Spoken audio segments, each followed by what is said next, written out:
Hello बच्चों, good morning all of you.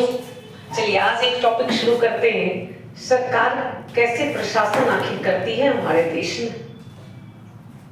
Government के बारे में, यानी सरकार के बारे में। तो सरकार के 3 अंग होते हैं। एक जो कानून को बनाता है जिसको कहते हैं विधायिका, इसको इंग्लिश में कहते हैं लेजिस्लेटर। दूसरा होता है जो कानून को एग्जीक्यूट करता है, जिसको कहते हैं कार्यपालिका।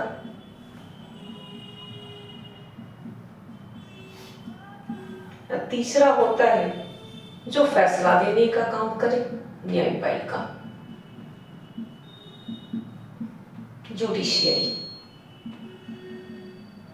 जैसे घर में होता है, पापा कानून बनाए, मम्मी कानून लागू की, और भैया किसी के घर में फैसला देने वाले, किसी के घर में दादाजी फैसला देने वाले। उसी तरह हमारे देश में भी यही चीज चलता है। अब ये चाहे राज्य सरकार की बात करें चाहे केंद्र सरकार की बात करें, तो अगर राज्य स्तर पे बात करेंगे तो विधायिका अलग होगा, कार्यपालिका अलग होगा, न्यायपालिका अलग। उसी तरह अगर केंद्र स्तर की बात करेंगे तो अलग होगा तीनों। तो आखिर हम दोनों स्तर की बात करते हैं। जो राज्य स्तर पे लेजिस्लेटर कौन होगा, केंद्र स्तर पे कौन होगा लेजिस्लेटर। तो सबसे पहले एक नाम आपने सुना होगा, पार्लियामेंट, संसद। अब जब पार्लियामेंट की बात आती है, संसद, आपके दिमाग में क्वेश्चन आता होगा, तो आखिर मैडम सांसद क्या होता है। सांसद अक्सर सुनते होंगे एमपी, मेंबर ऑफ पार्लियामेंट। तो संसद क्या है, एक आपका बॉडी है जो क्या करता है, कानून बनाता है हमारे देश में। पूरे देश में कानून बनाने वाली संस्था जो है उसका नाम है संसद। और जो संसद का सदस्य होगा उसको कहेंगे सांसद। यानी सांसद यानी संसद अगर दिल्ली में है, संसद भवन हमारा, तो सांसद कहाँ बैठेंगे, दिल्ली में बैठेंगे। यानी संसद क्या होगा, कानून बनाने वाली संस्था। और सांसद क्या कर रहे हैं, उसके सदस्य को क्या कहेंगे, सांसद, यानी मेंबर ऑफ पार्लियामेंट। अब उसी तरह जब राज्य स्तर पे आता है तो जिसको कहते हैं राज्य विधानमंडल। अब राज्य विधानमंडल की जब बात करते हैं, इसको कहते हैं स्टेट लेजिस्लेटर। अब आपके दिमाग में आएगा तो मैडम फिर लोकसभा क्या है, राज्यसभा क्या है। यानी इसका मतलब हमारा संसद कैसा है, कितना सदन है, यानी बाई कैबिनेट। संसद का सिंपल वर्ड में याद रखिए, कितना बेटा है, 2 बेटा।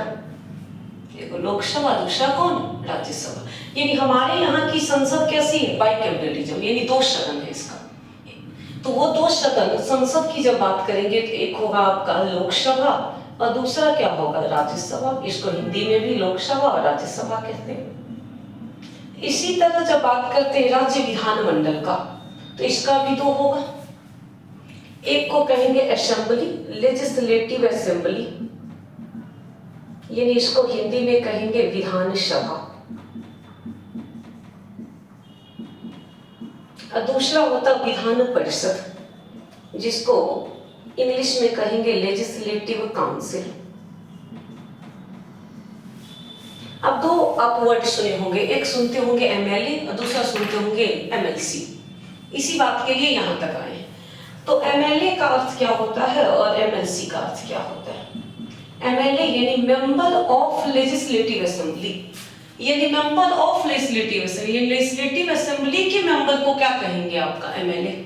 ये लेजिस्लेटिव असेंबली यानी विधानसभा के सदस्य को क्या कहेंगे, आपका, तो एमएलए। इसी को हिंदी में कहते हैं विधायक। सुन कहते हैं चचा विधायक अक्सर। तो क्या है आपका, तो विधायक, इसको आपका इंग्लिश में एमएलए और हिंदी में क्या कहेंगे, विधायक। उसी तरह जो विधान परिषद के मेंबर होंगे तो उसको क्या कहेंगे, आपका MLC, member of legislative council. यानी इसको भी आपका हिंदी में क्या कहेंगे, विधायक। यानी लेजिस्लेटिव काउंसिल के जो मेंबर होंगे उसको एमएलसी और जो असेंबली वाले होंगे उसको क्या कहेंगे, एमएलए। अब जरूरी नहीं है जो प्रत्येक राज्य में दोनों होगा ही होगा, जरूरी नहीं। अभी हमारे यहाँ सिर्फ आपका 6 स्टेट ऐसा है आपका जहां पे क्या है, जो दोनों है, बाई कैबिनेटिज्म है। यानी असेंबली भी है, काउंसिल भी है। इसका मतलब अगर कोई पूछ दे कितना ऐसा राज्य है जहां पे 2 सदनीय विधायिका है, तो मात्र क्या बताएंगे, 6। या कह दे कहाँ पे ऐसा है जहाँ असेंबली भी है और काउंसिल भी है, तो क्या बताएंगे 6 है आपका। यानी बाकी जगह सिर्फ क्या होगा, असेंबली होगा, ना कि काउंसिल होगा। सिंपल सी बात, यानी सिर्फ और सिर्फ क्या होगा, असेंबली होगा। तो वो 6 राज्य आपके दिमाग में आ रहा होगा, आखिर वो कौन कौन सा 6 राज्य है जहां पे 2 सदनीय आपका क्या है, विधायिका है। तो सबसे पहले बिहार अपना, दूसरा कौन, यूपी, तीसरा याद होगा महाराष्ट्र, आंध्र प्रदेश, और नेक्स्ट आपका कौन, आंध्र प्रदेश का बेटा तेलंगाना, और नेक्स्ट कौन, कर्नाटका। बस इतना ही है जहां पे आपका क्या है, असेंबली और काउंसिल दोनों है। और इसमें सबसे ज्यादा सीट कहाँ होगा, यूपी का होगा, क्योंकि लोकसभा, राज्यसभा, विधानसभा सब में यूपी का जनसंख्या है ज्यादा, तो होगा ही ज्यादा। तो यानी सिर्फ हम लोग ये क्लियर किए आखिर विधायिका जो है, तो विधायिका क्या हुआ, विधायिका विधि को जो बनाता होगा वही तो है विधायिका। तो पूरे देश के लिए जो कानून बनाता है उसको क्या कहते हैं, संसद। और जो राज्य स्तर पे कानून बनाने वाली संस्था वो क्या कहला है, राज्य विधानमंडल। यानी हमारे यहाँ अगर बिहार है तो यहाँ पटना में, तो ये कहाँ बैठेंगे, एमएलए और एमएलसी, तो पटना में बैठेंगे। इतना में किसी को कोई डाउट? तो विधायक, अब देखिए जो कानून को एग्जीक्यूट करे यानी लागू करे वही क्या कहलाता है, कार्यपालिका। अब संघ स्तर पे अलग होगा और राज्य स्तर पे अलग होगा। जब बात करते हैं हम लोग जो आखिर संघ स्तर पे कौन होगा एग्जीक्यूटिव और राज्य स्तर पे कौन होगा, तो सबसे पहले हम लोग संघ स्तर की बात करते हैं। यूनियन स्तर पे जब संघ की बात की यानी यूनियन पे कौन होगा एग्जीक्यूटिव, तो सबसे पहले एक राष्ट्रपति, और भारत का फर्स्ट सिटीजन होता है राष्ट्रपति। हमारे देश का पहला नागरिक है राष्ट्रपति आपका। दूसरा आपका याद होगा प्राइम मिनिस्टर। प्राइम मिनिस्टर की सहायता के लिए होते हैं यूनियन काउंसिल ऑफ मिनिस्टर, इसको हिंदी में कहते हैं मंत्रिपरिषद। प्राइम मिनिस्टर यानी प्रधानमंत्री, राष्ट्रपति यानी प्रेसिडेंट। इसके अलावा जो पीएम को कानूनी सलाहकार के रूप में काम करते इसको कहते हैं AGI, attorney general of India यानी महान्यायवादी। क्योंकि जरूरी नहीं है हमारे यहाँ जो पीएम बनने के लिए लॉ की डिग्री अनिवार्य होनी चाहिए, कोई जरूरी नहीं। एक मूर्ख व्यक्ति भी पीएम बन सकता है। तो आखिर पीएम को कानूनी मैटर पे जो सलाह देते हैं वही होते हैं एजीआई। देश के सबसे बड़ी लीगल ऑफिसर होते हैं एजीआई, महान्यायवादी। तो ये आपका चारों किस में आ जाएगा, यूनियन स्तर पे एग्जीक्यूटिव में। इसी तरह आपका राज्य स्तर पे भी तो होगा एग्जीक्यूटिव की जब बात करेंगे। तो एक आप जिस तरह यूनियन में प्रेसिडेंट, राज्य में गवर्नर, सिंपल सी बात है, यूनियन में प्रेसिडेंट वैसी तरह सेम पावर रहता है गवर्नर के पास, लेकिन कुछ ऐसा पावर है जो गवर्नर बिना राष्ट्रपति के नहीं यूज कर सकता है। वो पावर के लिए उसको राष्ट्रपति के पास ही भेजना होगा। जैसे यूनियन में पीएम, राज्य में सीएम, गाना भी सुने होंगे, बहुआ पीएम हुई है कि सीएम। उसी तरह आपका जैसे यूनियन काउंसिल ऑफ मिनिस्टर होते हैं वैसे ही स्टेट काउंसिल ऑफ मिनिस्टर होते हैं। और जैसे राज्य में आपका होते हैं एक सुनते होंगे एडवोकेट जनरल, वैसे यूनियन में होते हैं अटॉर्नी जनरल। इसको हिंदी में कहते हैं महाअधिवक्ता। और एसीआई को क्या कहते हैं, आपका महान्यायवादी। यानी पीएम को सहायता देने के लिए एसीआई, तो सीएम को सहायता देने के लिए कौन, एडवोकेट जनरल। और इस सब आर्टिकल याद करना भी बड़ा आसान है, एक के बाद एक आर्टिकल आ जाएगा। जैसे 163 में अगर यूनियन काउंसिल ऑफ मिनिस्टर या state council of minister, state वाला जो भी होगा वो बात करेंगे हम लोग को। तो 52 से 151 जैसे यूनियन हुआ तो स्टेट वाला जो भी बात करेंगे 152 के बाद ही बात करेंगे और 237 के अंदर बात करेंगे, उससे ना तो इधर ना तो उधर। तो स्टेट काउंसिल ऑफ मिनिस्टर 163 तो किसकी सहायता करते हैं, सीएम का करते हैं, तो 164। सीएम को कानूनी मामले में कौन सलाह करता है, तो 165 आर्टिकल में कौन हो जाएगा, एडवोकेट जनरल। यानी 163, 164, 165। यानी 163 में क्या, स्टेट काउंसिल ऑफ मिनिस्टर, 164 में पोस्ट ऑफ सीएम, 165 में क्या, एडवोकेट जनरल। सेम इसी तरह 3 आर्टिकल इधर भी कर लेते हैं, 74, 75, 76 आर्टिकल। 74 यानी यूनियन काउंसिल ऑफ मिनिस्टर, 75 यानी पोस्ट ऑफ पीएम, 76 यानी AGI, attorney general of India. तो ऐसे याद करना भी बड़ा आसान, यानी पीएम को सहायता देने के लिए कानूनी मामले पे कौन, एसीआई 76। उसी तरह आपका सीएम को सहायता देने के लिए कानूनी मामला एडवोकेट जनरल। कभी कोई घुमा के पूछे, जिस तरह संघ स्तर पे एडवोकेट, जिस तरह संघ स्तर पे एजीआई होते हैं तो राज्य स्तर पे कौन होंगे, तो एडवोकेट जनरल। जिस तरह संघ स्तर पे पीएम तो राज्य स्तर पे कौन, सीएम। संघ स्तर पे प्रेसिडेंट तो राज्य स्तर पे कौन होंगे, तो कौन होंगे, गवर्नर होंगे। इतना में किसी को कोई डाउट पता चला जो एग्जीक्यूटिव कौन होंगे? आगे बढ़ा जाए। चलिए, अभी तक हम लोग सरकार का 3 अंग पे बात कर रहे थे, उसमें 2 की बात कर लिए थे गवर्नमेंट का, 3 अंग में 1 की बात किए थे विधायिका, और किस पे थे, कार्यपालिका पे। विधायिका यानी लेजिस्लेटर, कार्यपालिका यानी एग्जीक्यूटिव की बात ये कर लिए थे हम लोग, यूनियन स्तर पे भी और आपका स्टेट स्तर पे। अब तीसरी बात करते हैं जुडिशियरी, जिसको कहते हैं न्यायपालिका।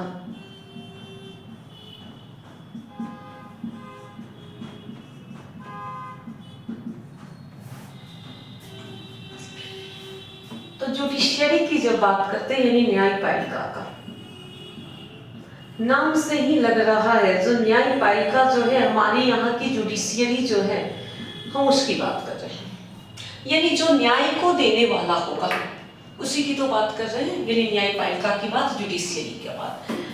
अब देखिए, जुडिशियरी ऐसा नहीं है हमारे यहाँ जो यूनियन का अलग होगा, स्टेट का अलग होगा। हमारे यहाँ की जब भी जुडिशियरी की हम बात करेंगे तो हमारे यहाँ की जुडिशियरी बिल्कुल स्वतंत्र है, बिल्कुल इंडिपेंडेंट जुडिशियरी है। वो ना तो कभी प्रेसिडेंट पर डिपेंड है जुडिशियरी, ना तो कभी संसद पर डिपेंड है।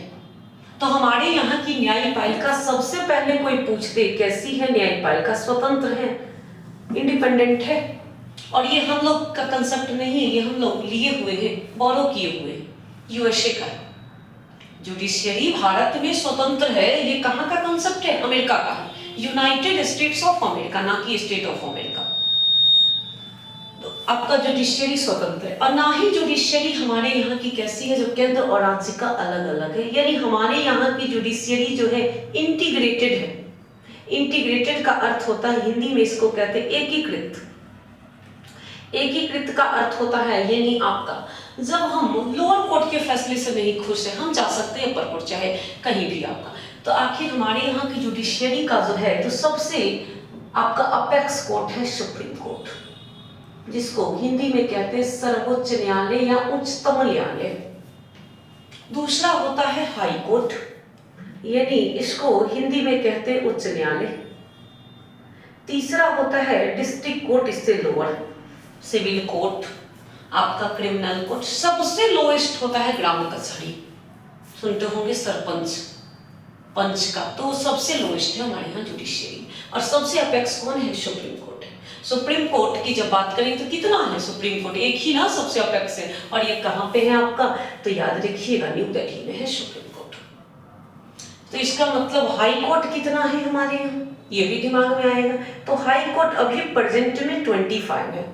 तो आप कहिएगा मैडम 28 स्टेट हैं और 8 यूनियन टेरिटरी है, केंद्र शासित प्रदेश है। 28 और 8 को जोड़ेंगे तो हो जाता है आपका कितना, 36। आप कहें जो प्रत्येक राज्य के पास एक कोर्ट होगा या कॉमन होगा कोर्ट, तो इसका मतलब अगर 36 हाई कोर्ट होना चाहिए और है कितना अभी 25, इसका मतलब यही से एक दिमाग में क्वेश्चन आता है, इसका मतलब कॉमन हाई कोर्ट होगा। तो बिल्कुल है कॉमन हाई कोर्ट। ये कॉमन का अर्थ क्या हुआ, जो 2 या 2 से अधिक जगह का जो देखता होगा वो कॉमन हाई कोर्ट कहलाया। तो 25 अगर हाई कोर्ट है तो इसमें हाई कोर्ट में आपका क्या है, जो कुछ ऐसा हाई कोर्ट है जो कॉमन है। जैसे मैं 1-2 एग्जांपल की बात कर रही हूँ, कोलकाता हाई कोर्ट। और कोलकाता हाई कोर्ट हमारे भारत का पहला हाई कोर्ट है। ये भी एक बड़े इंपॉर्टेंट क्वेश्चन है, कई एग्जाम में आपको पूछा होगा। कोलकाता भारत का पहला high court Kolkata high court. Establishment कब, स्थापना वर्ष कब, 1862। अगर एक्ट पूछ देगा तो 1861। कभी कभी एग्जाम में 1862 ना देके 1861 देता है, ना तो इसमें एक ऑप्शन देगा इनमें से कोई नहीं, तब मजबूरी हमारी लगाना 1861। एक्चुअल में वो एक्ट था ना कि स्थापना था 1862 में। तो Kolkata high court common high court में है। यानी इसका मतलब कोलकाता हाई कोर्ट कहाँ का देखता है, जुडिशियरी जो इसका आपका एरिया जो है कहाँ कहाँ का है। एक तो वेस्ट बंगाल, दूसरा एक यूनियन टेरिटरी का नाम सुने होंगे अंडमान निकोबार। तो अंडमान निकोबार का अगर कोई मामला होगा वो कहाँ जाएगा, कोलकाता हाई कोर्ट में ही जाएगा, कहीं और नहीं जाएगा। तो इसका मतलब जो अगर कभी देगा अंडमान निकोबार किस हाई कोर्ट के अधीन आता है, प्रीवियस ईयर क्वेश्चन आपका ऑप्शन देगा कोलकाता, आपका बॉम्बे, मद्रास, तो क्या लगाएंगे कोलकाता हाई कोर्ट। अगर दे देगा कोलकाता हाई कोर्ट आपका जो कौन कौन से अधिकार क्षेत्र है इसके अंदर, तो ऑप्शन देगा वेस्ट बंगाल, अंडमान निकोबार, वेस्ट बंगाल, बिहार, इस तरह से ऑप्शन देगा। तो क्या होगा आपका वेस्ट बंगाल और अंडमान निकोबार। अब जितना इसमें लिखे इसी में से 5 क्वेश्चन बन जाएगा आपका। हमारे यहाँ की जुडिशियरी कैसी है, इंडिपेंडेंट है, आपका स्वतंत्र न्यायपालिका है। ये कहाँ से लिया गया, ऑप्शन देगा यूएसए, आपका जर्मनी, रसिया, तो यूएसए लगाएंगे। टोटल हाई कोर्ट कितना है 25, ये भी आपका प्रीवियस ईयर क्वेश्चन। उसके बाद आपका यूनियन टेरिटरी जो है आपका अभी प्रेजेंट में कितना है, 8 है। ऐसा कौन सा यूनियन टेरिटरी है जिसके पास अपना हाई कोर्ट है। अब कुछ कॉमन है, पहले हम कॉमन हाई कोर्ट की बात करेंगे, फिर हम यूटी के पास भी अगर कुछ है तो हाँ उसकी बात करेंगे। जैसे एक एग्जांपल बताएं कोलकाता, उसी तरह एक एग्जांपल आपको याद होगा बॉम्बे हाई कोर्ट, ना कि मुंबई हाई कोर्ट। तो बॉम्बे हाई कोर्ट, कोलकाता, बॉम्बे और मद्रास तीनों एक ही ईयर में बना था, लेकिन डेट के अकॉर्डिंग आपका सबसे पहला हाई कोर्ट होगा कोलकाता। अगर कभी पूछते एक ईयर में 3 हाई कोर्ट स्थापना हुआ था, एक तो 1862 और आपका 2013, ये भी ऐसा ईयर है, और 2000 ऐसा है जिसमें आपका 3 हाई कोर्ट करके बना था। तो बॉम्बे हाई कोर्ट की जब बात करते हैं, एक तो महाराष्ट्र का देखता है, दूसरा आपका याद होगा गोवा का देखता, और तीसरा दमन दीव दादर नगर हवेली। तो दोनों एक हो गया, तो दमन दीव का इतना किसके अधीन आता है, बॉम्बे हाई कोर्ट के अधीन आता है। इसी तरह बात करते हैं आपको केरला हाई कोर्ट का, ये भी आपका देखता है लक्षद्वीप का और केरला का। इसी तरह बात करते हैं मद्रास हाई कोर्ट, तो मद्रास भी आपका देखता है किस सब का, एक तो तमिलनाडु का, दूसरा आपका पुडुचेरी का। ये सब कॉमन हाई कोर्ट है, कुछ एग्जाम्पल और भी है कई, जैसे गुवाहाटी हाई कोर्ट, ये भी है आपका कौन सा, कॉमन हाई कोर्ट में आता है। अब एक आपके दिमाग में अभी हम क्वेश्चन डाले हैं जो आपका कौन सा, कितना ऐसा हाई कोर्ट है, यानी कौन ऐसा यूटी है जिसके पास अपना हाई कोर्ट है। तो एक आपको याद होगा दिल्ली, दिल्ली में सुप्रीम कोर्ट भी है और हाई कोर्ट भी है आपका। तो पहला तो ऑप्शन यहाँ से हो गया एक दिल्ली, और दूसरा एक याद होगा आपका Jammu Kashmir and Ladakh high court, एम है Kashmir and Ladakh high court. यानी ये कहाँ कहाँ का देखता, जम्मू का देखता, जम्मू कश्मीर और लद्दाख का, ये 2 जगह का देखता। तो 3 यूटी तो यहीं से आपको मिल गया, एक यूटी यहाँ से हो गया 4, आपका दमन द्वीप 5, इस तरह से आपका पुडुचेरी 6, लक्षद्वीप 7, इस तरह से तो आपको पता चल गया कौन सा यूटी किसके अधीन आता है। एक चंडीगढ़ बटा पंजाब और हरियाणा हाई कोर्ट के अधीन। यानी कितना अभी केंद्र शासित प्रदेश, 8, 8 का अभी मैं बता दी कहाँ कहाँ, एक बार चलिए रिकॉल करवा देते हैं जो कौन कौन सा यूटी और किस हाई कोर्ट के अधीन आता है। सबसे पहला हम देखते हैं दिल्ली, तो दिल्ली के पास अपना हाई कोर्ट है, कोई दिक्कत नहीं। दूसरा जम्मू कश्मीर यूटी है, और लद्दाख, ये दोनों जो आता है Jammu and Kashmir and Ladakh high court के अधीन आता। तो 2 यूटी यहाँ से आपका, और एक 3 हो गया। एक बताएं पुडुचेरी, जिसका पुराना नाम था पौंडीचेरी, और ये पुडुचेरी आपका किस हाई कोर्ट के अधीन आता, मद्रास हाई कोर्ट के अधीन। 4 यूटी यहाँ से। चलिए अब हम लोग इधर 5वां, एक आप सुने होंगे आपका लक्षद्वीप का नाम, और ये किस हाई कोर्ट के अधीन आता, केरला हाई कोर्ट के अधीन। 5 हो गया। नेक्स्ट बात करते हैं चंडीगढ़, और चंडीगढ़ किस हाई कोर्ट के अधीन, Punjab and Haryana high court के अधीन। 6 हो गया। एक आपको याद होगा कौन सा, दादर नगर हवेली दमन दीव, तो हम शॉर्ट में लिखते हैं दमन दीव, ये किस हाई कोर्ट के अधीन, आपका बॉम्बे हाई कोर्ट के अधीन। और नेक्स्ट 8वां आपको याद होगा अंडमान एंड निकोबार, और ये किस हाई कोर्ट के अधीन, कोलकाता हाई कोर्ट के अधीन। यहाँ से आपको 8 यूटी भी मिल गया और कौन से किस हाईकोर्ट के अधीन आता है ये भी पता चल गया। तो इसका मतलब कितना यूटी जिसके पास अपना हाईकोर्ट है तो केवल 2, एक दिल्ली दूसरा जम्मू। यहाँ से पता चल गया। तो यूटी का भी नाम बहुत को याद भी नहीं होगा, यूटी का नाम। यहाँ से ये भी मिल गया यूनियन टेरिटरी केंद्र शासित प्रदेश, जहाँ केंद्र का आपका डायरेक्ट शासन, एक तरह से जासूस हो। तो हम लोग बात किए बस अभी सिर्फ जुडिशियरी है क्या, फैसला देने का काम, इसकी बात किए हैं हम लोग सिर्फ। इतना में किसी को कोई डाउट? फिर अगला अभी सुप्रीम कोर्ट के बारे में, हाई कोर्ट के बारे में, फिर डिस्ट्रिक्ट कोर्ट क्या होता है, सिविल मामला क्या होता है, क्रिमिनल मामला क्या होता है, आखिर किसी मामले को हम सिविल में ले जा सकते हैं या क्रिमिनल में ले जा सकते हैं, आखिर जज क्या होता है, जस्टिस क्या होता है, इसके अलावा कभी सुनते हो मजिस्ट्रेट क्या होता है। तो सबकी बात करेंगे हम लोग अगली स्लॉट में आपका। चलिए तब तक के लिए धन्यवाद, थैंक यू।